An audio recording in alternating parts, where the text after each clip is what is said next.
भारत में पेंशन के नियम बदल चुके हैं और देखिए पेंशन पर क्या झुक गई है सरकार। और ये जो ओपीएस और यूपीएस है उसके बीच आपका क्या नुकसान है, क्या फायदा है, इसका असली गणित क्या है, रिमझिम के 5 पॉइंट्स में आज आपको यही जानना है। और सवाल तो यही है कि क्या एनपीएस पर भी यू टर्न ले लिया है सरकार ने। तो देखिए सबसे पहला पॉइंट यही है, क्या है पेंशन की नई स्कीम यूपीएस, दूसरा एनपीएस, ओपीएस और यूपीएस में आखिरकार आपको कहां नुकसान है, कहां फायदा है और इसके अंदर का गणित क्या है। तीसरा, सरकार के नए यू टर्न पर विपक्ष का विरोध क्यों हो रहा है, गंभीर आरोप लगाए जा रहे हैं। चौथा, नए ऐलान का क्या है चुनावी कनेक्शन। और पांचवा, क्या है भारत में पेंशन का इतिहास। पेंशन में आपको बता दूं, जो रिटायरमेंट के बाद आपको पैसा मिलता है सरकार की तरफ से उसे पेंशन कहते हैं। और आज आपका एक एक डाउट क्लियर होने वाला है।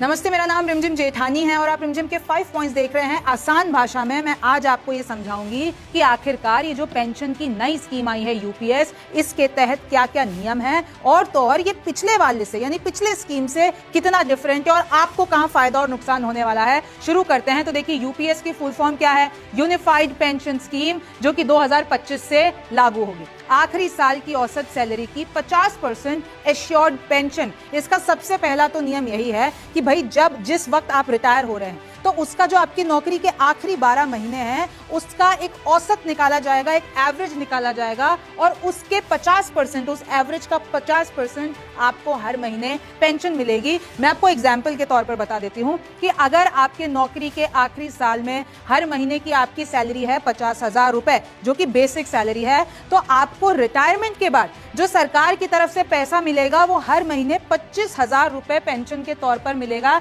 यानी रिटायर होने के बाद आप कोई काम नहीं कर रहे हैं लेकिन आपको पेंशन मिलेगा, पूरा आधा पेंशन आपको मिलेगा। लेकिन इसमें शर्त इतनी सी है कि आपको नौकरी करते हुए 25 साल या उससे ज्यादा साल हो जाने चाहिए। अब आपके मन में सवाल आएगा, अगर 25 साल नहीं है उससे कम में, तो उसके लिए भी एक प्रावधान है, एक नियम है। 10 साल या ज्यादा नौकरी वालों को मिनिमम 10,000 रुपए तो मिलेंगे ही। अगर आपको नौकरी करते हुए 10 साल हो गए हैं, 10 साल से ज्यादा हो गए हैं, तो आपको हर महीने पेंशन 10,000 रुपए तो मिलेगी ही। और इसमें आप इन्फ्लेशन यानी महंगाई भत्ता भी जोड़ दीजिए। महंगाई रिलीफ इस बार कहा गया है इसको, यानी डियरेंस रिलीफ कहा गया है। और उसके हिसाब से जैसे जैसे महंगाई बढ़ती जाती है तो उसका आपका एक्स्ट्रा पैसा बनता जाता है। तो 10,000 में आप वो भी जोड़ दीजिए, वो भी आपको हर महीने मिलेगा। बेसिक सैलरी मैं आपको एग्जाम्पल के तौर पर बताती हूँ। अगर आपकी बेसिक सैलरी 20,000 रुपए है, आपको 12 साल हो गए हैं काम करते करते, तो उसके बाद जो आपकी पेंशन बनेगी ये 10,000 रुपए और ये महंगाई भत्ते के हिसाब से इस वक्त की अगर मैं आपको बताऊं तो आपको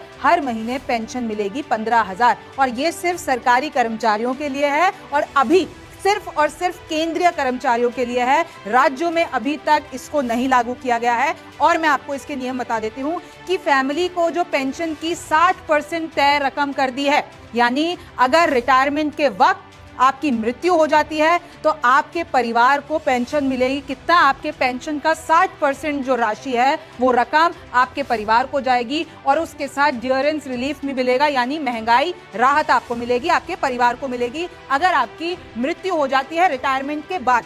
पेंशन के अलावा लमसम अमाउंट कहते हैं कि आपका जितना भी आपने पूरा काम किया है उसके अंदर जो भी बढ़ता रहता है, जो भी ऐड होता रहता है, एक लमसम अमाउंट दिया जाता है। इसमें कभी कभार ग्रेच्युटी भी आती है, तो वो सब आपको आखिर में मिलता है। एक लमसम अमाउंट मिलता है सरकार की तरफ से, वो आपको मिलेगा। हर 6 महीने की नौकरी की सैलरी और डीए का 10% पैसा मिलेगा। यानी ये जो 23 लाख केंद्रीय कर्मचारी हैं उन पर इस नई स्कीम का अभी असर पड़ा है। उनको ऑप्शन दिया जाएगा कि आपको यूनिफाइड पेंशन स्कीम चुननी है कि आपको चुननी है न्यू पेंशन स्कीम। और आगे मैं आपको अंतर बताने वाली हूँ, आप जुड़े रहिएगा। और देखिए अगर राज्य सरकारें भी इसको लागू कर देती हैं अपने अपने राज्यों में, तो ये जो पूरा आंकड़ा है 90 लाख कर्मचारियों को इसका फायदा मिलेगा अगर राज्य सरकारें भी इसको लागू कर देती है। तो देखिए सरकार ने अपनी हिस्सेदारी भी 14% से बढ़ाकर 18.5% कर दी है, यानी 18.5% जो सरकार की हिस्सेदारी है। कि भैया एनपीएस में क्या होता है, आपकी सैलरी से कुछ ना कुछ कटता रहता है और फिर आपको वो आखिर में मिलता है। लेकिन इसमें सरकार भी अपने हिस्सेदारी एनपीएस में देती थी। पहले वो 14% थी, लेकिन अब सरकार ज्यादा हिस्सेदारी देगी, यानी ज्यादा पैसे देगी, वो हो गया है 18.5%। अब देखिए एनपीएस यूपीएस दोनों में कर्मचारी की सैलरी का 10% कटेगा, यानी आपकी जो सैलरी है उसमें से 10% वो एक फंड है जो उसमें जाता रहेगा। फिर सरकार उस फंड में अपना 18.5% डालेगी, फिर उसमें महंगाई भत्ता जोड़ेगा, और ऐसे करके जो पूरा फंड है वो आपके पास रिटायरमेंट के बाद आता है। तो देखिए इसमें जो अभी सरकार का पैसा लगेगा, जो बजट मंजूर हुआ है वो हुआ है 6,250 करोड़ रुपए का, और इसमें आप प्लस कर दीजिए एरियर, यानी 800 करोड़ रुपए का एरियर आप इसमें जोड़ दीजिए।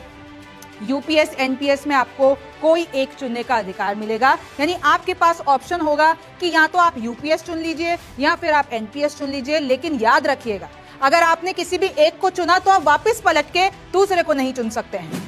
अब आपकी बेहतर अंडरस्टैंडिंग के लिए इन तीनों में अंतर समझ लेते हैं। भारत में 3 तरह की स्कीम लग चुकी है अभी तक। सबसे पहले चलती थी ओपीएस, फिर यानी ओल्ड पेंशन स्कीम, फिर उसके बाद आई न्यू पेंशन स्कीम, और अब आ गई है यूनिफाइड पेंशन स्कीम। तो देखिए शुरुआत से शुरू करते हैं। दिसंबर 2003 तक ओल्ड पेंशन स्कीम चलती थी भारत में। उसके बाद 2004 में अटल बिहारी वाजपेयी की सरकार ने न्यू पेंशन स्कीम लागू की, और ये कहीं ना कहीं सरकारी बोझ को कम करने के लिए लागू की गई। एनपीएस के खिलाफ फिर विरोध में उतरे लोग, क्योंकि लोग इतने कंफर्टेबल थे ओपीएस से, ओल्ड पेंशन स्कीम से, कि जैसे ये न्यू पेंशन स्कीम लागू हुई तो लोगों ने विरोध कर दिया, और वो विरोध आज तक भी चल रहा है। आज तक भी विपक्ष का मुद्दा है कि भैया जो वो पहले की चलती थी ओल्ड पेंशन स्कीम आप उसको बहाल कीजिए, और जो आप ये नए कायदे कानून लेकर आए हैं इसको वापस लीजिए। तो देखिए एनपीएस के खिलाफ विरोध में उतरे लोग। 2023 में फिर टीवी सोमनाथन की अगुवाई में एक कमेटी बनती है, उसमें जितने भी एक्सपर्ट अधिकारी,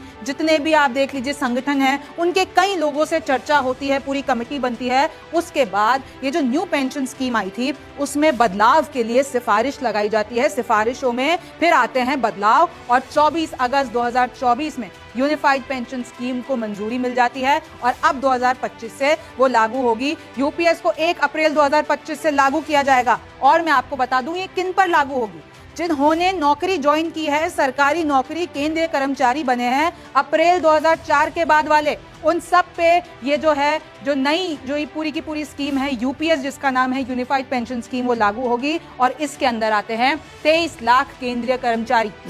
अब देखिए आपको समझना है कि आखिरकार old pension scheme, new pension scheme और यूनिफाइड पेंशन स्कीम में क्या अंतर है। शुरुआत करती हूँ ओल्ड पेंशन स्कीम से। तो सरकारी खजाने से तय पेंशन का भुगतान, यानी जो भी सरकारी खजाना होता है, कर्मचारियों को एक तय पैसा मिलता था, और मजे की बात यह है कि उनको अपनी सैलरी से कुछ देना भी नहीं पड़ता था। सुरक्षित पेंशन स्कीम थी ये, और लोग इसको बुढ़ापे की लाठी कहते थे। कर्मचारी को अपनी सैलरी से नहीं कटवाना होता था पैसा, जो कि एनपीएस यानी जो नई पेंशन स्कीम और यूनिफाइड पेंशन स्कीम, उसमें आपको आपकी सैलरी का 10% तो देना पड़ेगा। लेकिन पुरानी पेंशन स्कीम में ऐसा नहीं था। आखिरी सैलरी का फिक्स 50% पेंशन मिलता था, और 20 साल पूरे होने पर मिलता था। और अभी जो यूनिफाइड पेंशन स्कीम आई उसमें कितना है, 25 साल का। हर 6 महीने पर कर्मचारी को महंगाई भत्ता मिलता था, और एनपीएस में यानी न्यू पेंशन स्कीम में इसको बंद कर दिया था। और कहीं ना कहीं यही सारे कारण रहे जो एनपीएस का, न्यू पेंशन स्कीम का इतना विरोध हुआ। और देखिए अब इस महंगाई भत्ते को किससे रिप्लेस कर दिया है,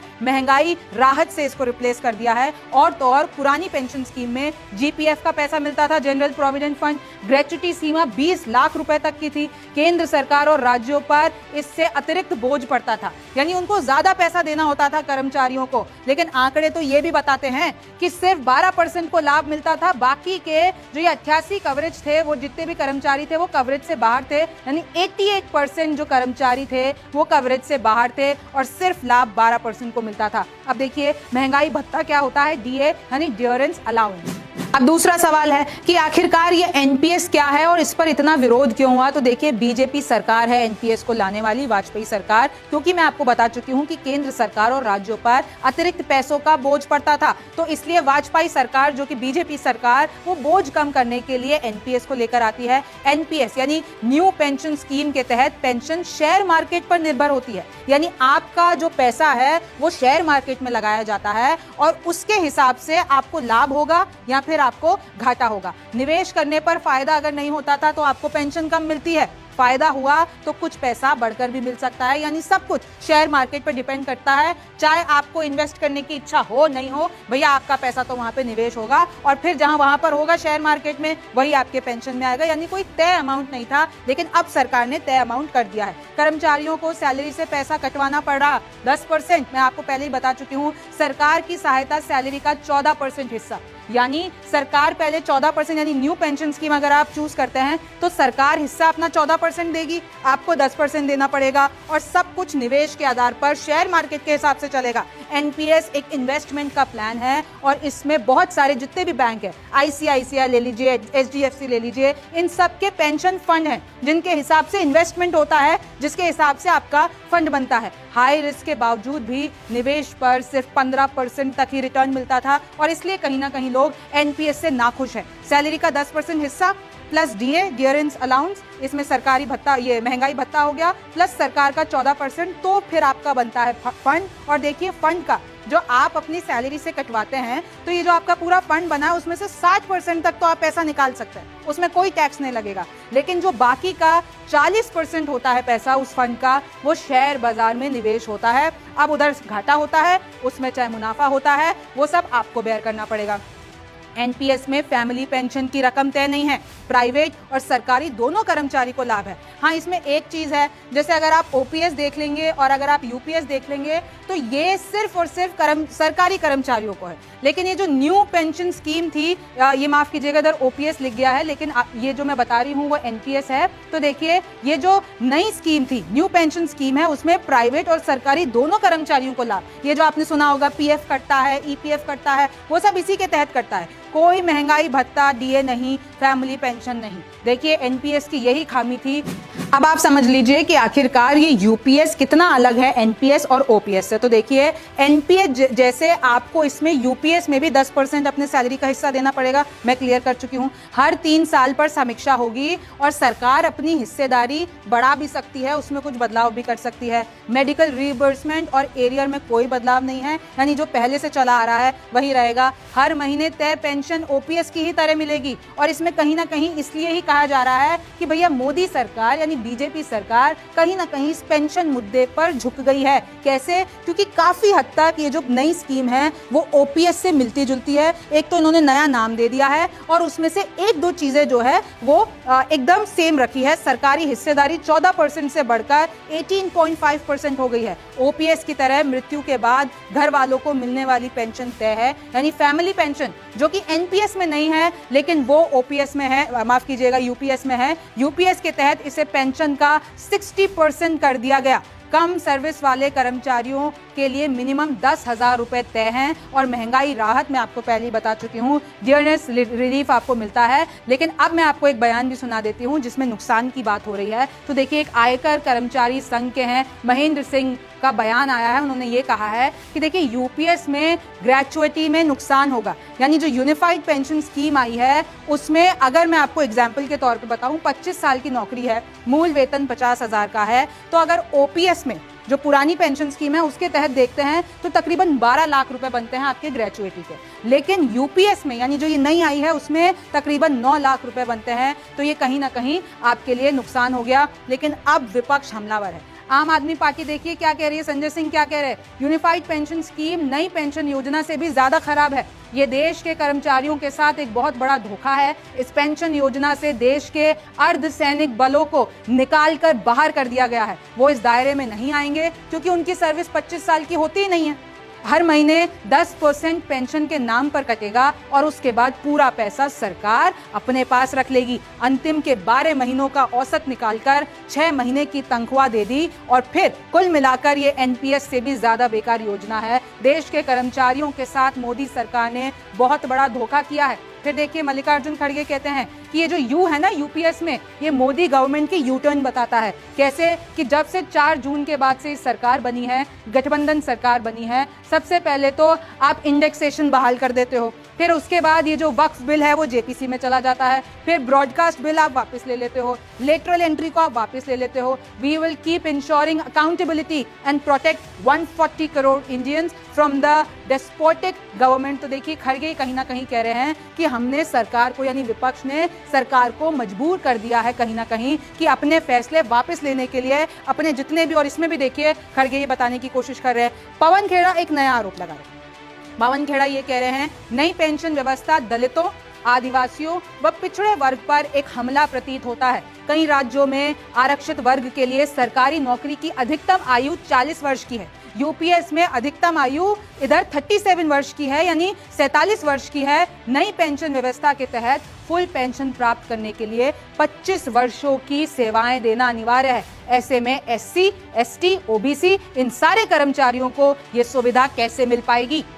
अगर ये देखिए आप लिखते हैं अब सरकार बताए कि जो ये वंचितों को मिल रही अपर एज लिमिट की सुविधा को समाप्त करना चाहती है या उन्हें फुल पेंशन से वंचित रखना चाहती है। तो इन्होंने फिर घुमा के दलितों पर ला दिया है मुद्दा। आपको पता है ऑलरेडी ये जो राजनीति चल रही है दलितों पे कितनी स्ट्रांग चल रही है। आरक्षण के चक्कर में बीजेपी सरकार को अपने बहुत सारे फैसले लेने पड़ गए हैं। इंडिया गठबंधन दलित वोट बैंक की राजनीति कर रहा है और दलित उनको वोट दे भी रहे हैं, लेकिन अब इन्होंने इस वाले पूरे मामले को भी उसी गाड़ी पे, उसी पथ पे घुमा दिया है कि दलितों के साथ बीजेपी सरकार अत्याचार कर रही है। और कुछ ऐसे संगठन भी हैं जैसे कि प्रदेश प्रवक्ता व मीडिया प्रभारी SC/ST basic teachers welfare association Uttar Pradesh के लिखते हैं सरकारी कर्मचारी के बुढ़ापे का सहारा ओपीएस के बदले यूनियन कैबिनेट ने आज यूनिफाइड पेंशन स्कीम को अप्रूव किया है, लेकिन इस स्कीम में रिटायरमेंट के बाद एक मुश्त भुगतान राशि के संबंध में कोई चर्चा नहीं की गई है। अतः इस पर भी स्पष्ट मत चाहिए, यानी वो कहीं ना कहीं विरोध कर रहे हैं कि देखिए ओपीएस चाहिए।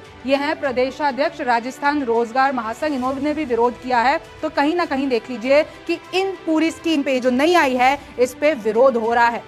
अब चौथा देख लीजिए कि ये जो अचानक से नया ऐलान हो गया है इसके पीछे का चुनावी कनेक्शन क्या है। तो देखिए ओपीएस पर ये जो लगातार बढ़ता विरोध प्रदर्शन है, कहीं ना कहीं बीजेपी सरकार ने इसको नजर में रखा है। और क्योंकि हरियाणा, जम्मू कश्मीर, महाराष्ट्र, झारखंड में चुनाव है, विधानसभा चुनाव है, इसी साल है, तो इसके पहले इधर घाटा ना हो जाए, तो ये बड़ी जो है बड़ा ऐलान कर दिया है। और मकसद क्या है? मकसद ये है मध्यम वर्ग को खुश करना, यानी मिडिल मैन, यानी जो मिडिल क्लास है उसको खुश करना। विपक्ष से छीन लिया एक अहम मुद्दा। कहीं ना कहीं देखिए कि सरकार ने, हम ये मान के चल रहे हैं कि जो ओपीएस की कुछ चीजें हैं कि तहत हमको एक रकम तय होनी चाहिए रिटायरमेंट के बाद, वो कहीं ना कहीं सरकार ने कर दी है। ओपीएस के कुछ प्रावधान इधर लागू कर दिए हैं और एनपीएस में जिसके खिलाफ विरोध था उसके कई प्रावधान, उसके कई नियम चेंज कर दिए हैं। तो कहीं ना कहीं अब लोग सेटिस्फाई हो जाएंगे कि चलो अब हमें रिटायरमेंट के बाद एक तय अमाउंट मिलेगा। लेकिन अब मैं बता दूं कि विपक्ष तो ये मुद्दा कब से उठा रहा था, ओल्ड पेंशन स्कीम। तो अब उसके बाद ये जो पूरा का पूरा विपक्षी मुद्दा है वो एकदम सरकार ने पलट दिया है। अब देखिए कांग्रेस राज में भी आपको पता होगा, राजस्थान, हिमाचल, झारखंड, छत्तीसगढ़ में, इन सभी में जहां पर कांग्रेस राज रहा उन्होंने ओपीएस लागू किया। कई मौकों पर सरकार का यू टर्न जो आ गया है उससे कहीं ना कहीं सरकार गिरती हुई नजर आ रही है। लेकिन ये जो मुद्दा है अब वो चुनावों में बेनिफिट करेगा या फिर वो नुकसान कर देगा, ये देखना होगा। अब पांचवा भी देख लीजिए, क्योंकि इतिहास आपको हर चीज का पता होना चाहिए। क्या है भारत में पेंशन का इतिहास? तो देखिए जल्दी से बता देती हूँ। भारत में पेंशन सिस्टम की शुरुआत ब्रिटिश राज में हुई थी। राजा के दरबारियों को तो आपको पता होगा कोई पेंशन स्कीम नहीं मिलती थी, आप तो मजदूर होते थे, जब तक आपका शरीर काम कर रहा है आप तब तक काम करते थे। लेकिन ब्रिटिश राज में इस पेंशन की शुरुआत होती है और 1881 में पहली बार सरकारी कर्मचारियों को पेंशन का लाभ मिलता है। यानी royal commission on civil establishment में सबसे पहली बार भारत में पेंशन दी जाती है और इसके बाद इसको संविधान में इसका प्रावधान बनाया जाता है। 1919 और 1935 के अधिनियमों में इसका प्रावधान बन जाता है। और अगर मैं थोड़ा और पीछे चली जाती, ये तो भारत का इतिहास हुआ क्योंकि अंग्रेजों ने देना शुरू की। लेकिन अगर मैं यूके की बात करती हूँ, यूनाइटेड किंगडम की, तो उनका पेंशन सिस्टम शुरू हुआ था 1600 के दशक के अंत में। और कभी ऐसा, मतलब उसमें ऐसा हुआ था कि कोई कैप्टन थे, वो वर्क नहीं कर पा रहे थे, जा नहीं पा रहे थे और उनकी तबीयत इतनी बिगड़ गई थी कि उनको सहायता देनी पड़ी थी। और कहीं ना कहीं जो आइडिया है वो वहीं से ही आया था। तो अब सवाल यही है, देखिए कि क्या पेंशन पर झुक गई है सरकार? अब इस पूरे ऐलान का चुनावी फायदा होगा या नुकसान होगा, और आप क्या सोचते हैं? और अगर आपको मौका दिया जाता है कि क्या आप यूपीएस चुनेंगे, कि क्या आप एनपीएस चुनेंगे, कि क्या आपकी मांग है कि ओपीएस यानी ओल्ड पेंशन स्कीम वापस आए? मुझे कमेंट सेक्शन में जरूर बताइए। और सवाल यही है कि आपको क्या लगता है कि ये जो नया पूरा का पूरा ऐलान हुआ है वो चुनावी फायदे के लिए हुआ है कि आपके बेटरमेंट के लिए हुआ है? ये भी मुझे बताइए। आप न्यूज़ 24 देख रहे थे, आप रिमझिम के 5 पॉइंट्स देख रहे थे। मैं हूं रिमझिम जेठानी, आपसे फिर मुलाकात होगी।